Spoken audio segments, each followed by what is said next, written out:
নওগাঁ বিশ্ববিদ্যালয় হল বাংলাদেশের একটি সরকারি বিশ্ববিদ্যালয়, যেটি 2023 সালে উত্তরবঙ্গের অন্যতম বৃহত্তর জনপদ নওগাঁয় দেশের 54তম সরকারি বিশ্ববিদ্যালয় হিসেবে প্রতিষ্ঠিত হয়।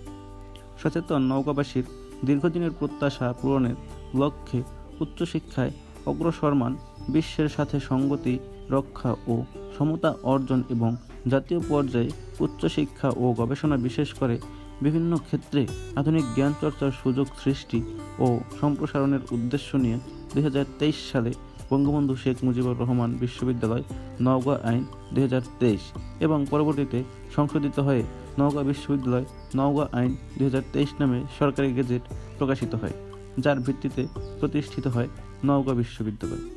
বন্ধুরা, নওগাঁ বিশ্ববিদ্যালয় প্রাক্তন নাম ছিল কিন্তু বঙ্গবন্ধু শেখ মুজিবুর রহমান বিশ্ববিদ্যালয়।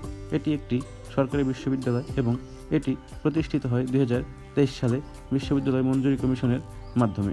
এর বাজেট হচ্ছে 3.95 কোটি টাকা।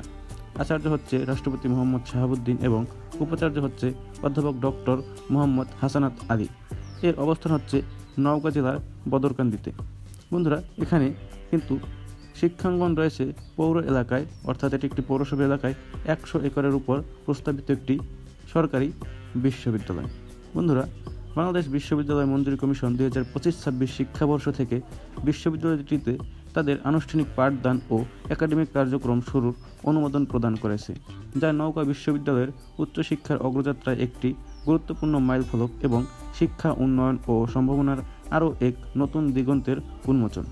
ইউজিসি বিশ্ববিদ্যালয়টির অধীনে 2টি অনুষদের আওতায় 2টি বিভাগ খোলার অনুমোদন দিয়েছে। এর মধ্যে আইন অনুষদের আওতায় আইন বিভাগ এবং বিজনেস স্টাডিজ অনুষদের আওতায় হিসাব বিজ্ঞান বিভাগ অন্তর্ভুক্ত হয়েছে। এই দুই বিভাগ নিয়ে নওগাঁ বিশ্ববিদ্যালয় 2025-26 শিক্ষাবর্ষ থেকে আনুষ্ঠানিকভাবে তার একাডেমিক যাত্রা শুরু করেছে। বন্ধুরা, এই ছিল আজকের ভিডিওটি কেমন লেগেছে অবশ্যই কমেন্ট করে জানাবেন। ধন্যবাদ।